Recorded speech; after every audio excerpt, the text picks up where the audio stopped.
ሀቢባ ልትሞሸር ነው። መብሩክ ብያለው ከጅምሩ። ማሚ የሚባል ወንድማችን ላንቺ አያቅተኝም፣ የበላሁትን ትበያለሽ፣ የጠጣሁትን ትጠጫለሽ፣ አንቺን መሰተር እፈልጋለሁ ብሏል። እንደዚህ አይነት አሳቢ ወንዶችን ለእህቶቻቸው የሚቆረቆሩ ወንዶችን ያብዛልን እላለሁኝ።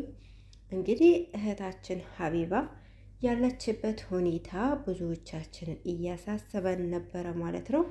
እች ልጅ ወዴት ነው የምትሄደው? እንዴት ነው? ምንድን ነው የሚለው ነገር ብዙዎቻችን አሳስቦን ነበረ። በተለይ በዚህ ጊዜ የምትለቃቸው በተለይ ፀጉሯን ከቆረጠች በኋላ ሁላችንም በጣም አስፈርታን ነበረ። ሀቂቃ እኔ በራሴ እች ልጅ መጨረሻዋ ምን ይሁን ብዬ እያሳሰበችኝ ነበር ማለት ነው። አላህ ሱብሃነሁ ወተዓላ ለሁላችንም መጨረሻችን ያሳምርልን ማለት ነው። አሰላሙ አለይኩም ወራህመቱላሂ ወበረካቱ። ውድ ቤተሰቦች እንዴት ናችሁ? ሰላም ናችሁ? አልሐምዱሊላህ እኔ ጋር ሁሉ ሰላም ነው። በያላችሁበት ሰላማችሁ ብዝት ተረፍ ይበልኝ። ውድ ቤተሰቦች የምወዳችሁ የማከብራችሁ፣ ዛሬም እንደተለመደው መጥቻለሁ። ለቤት አዲስ ከሆናችሁ ቤተሰብ በመሆን ተቀላቀሉ።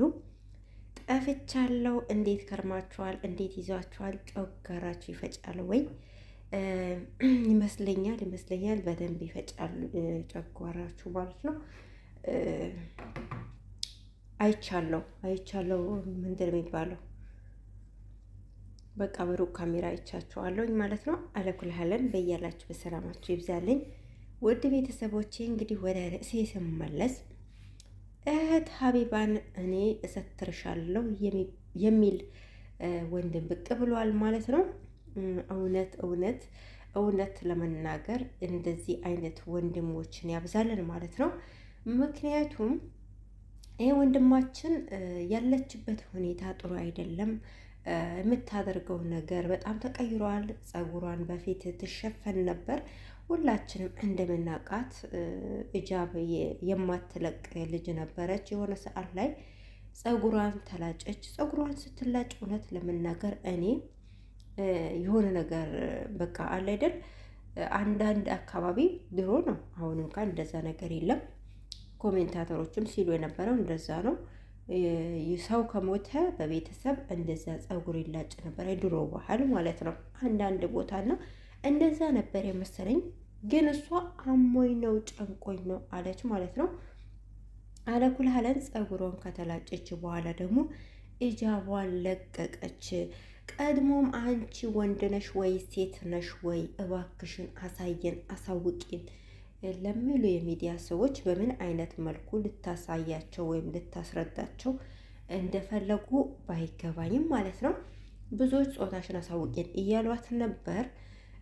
ወንድ ሆና ነው እንትን ያለችው። እውነት ለመናገር ያው ቀድሞም ሱብሃንአላህ እንዲሁ የሆነ ያው የሰው ተፈጥሮ ይለያያልና አላህ ሱብሃነሁ ወተዓላ ሁላችንም ሲፈጥረን እኛ በፍላጎታችን አይደለምና ፈልገን አይደለም የምንሆነው። አላህ ሱብሃነሁ ወተዓላ እሱ እንደፈለገው አድርጎ ነው የሚፈጥረን ማለት ነው። እና እሷን በሆነችበት ሁኔታ ያኔ ወንድ ትመስላለች ተብሎ ከፍ ዝቅ ልናደርጋት አይገባም እውነት ለመናገር። ነገር ግን ብዙዎች በዚህ የተነሳ አያምኗትም ነበር። ግን ፀጉሯን ልጫ ስትመጣ ደግሞ ጭራሹን ወንድ መስላን የመጣችው ሀቂቃ ስም ሁላ አውጥተውላታል። እውነት ለመናገር ጀማል ብሎ ስም አውጥተውላታል። እና ይሄ ያሳዝናል እውነት ለመናገር። ስሙ እንግዲህ የቲክታክ መንደር ሰው ሁልጊዜም ለእያንዳንዱ ሰው ወረተኛ ነው ስም ያወጣል። ነገር ግን የእሷ ሁኔታዋ እኔ እያሳዘነኝ ነበር ወላሂ ሀቂቃ ስላችሁ ማለት በቃ አንዴ በሃይማኖቱ ትቀባጠራለች፣ አንዴ የሆነ ነገር እጃቧንም ለቃ ብቻ የሆነ ሳያት መጨረሻዋ የት ይሆን? ምን እየሆነች ነው? ወዴት እየሄደች ነው ብዬ እያሳሰበችኝ ነበረ ማለት ነው። ሀቂቀተን እጃብ አድርጋ ደግሞ አሁን ሳያት ወላሂ ሀቂቃ ደስ ብሎኛል። እና አላህ ሱብሃነሁ ወተዓላ ለሁላችንም ሂዳያ ይስጠን፣ መጨረሻችንን ያሳምረልን። እኛ ሁላችንም መጨረሻችንን አናውቅም። አላህ መጨረሻችንን ያሳምርልን ማለት ነው።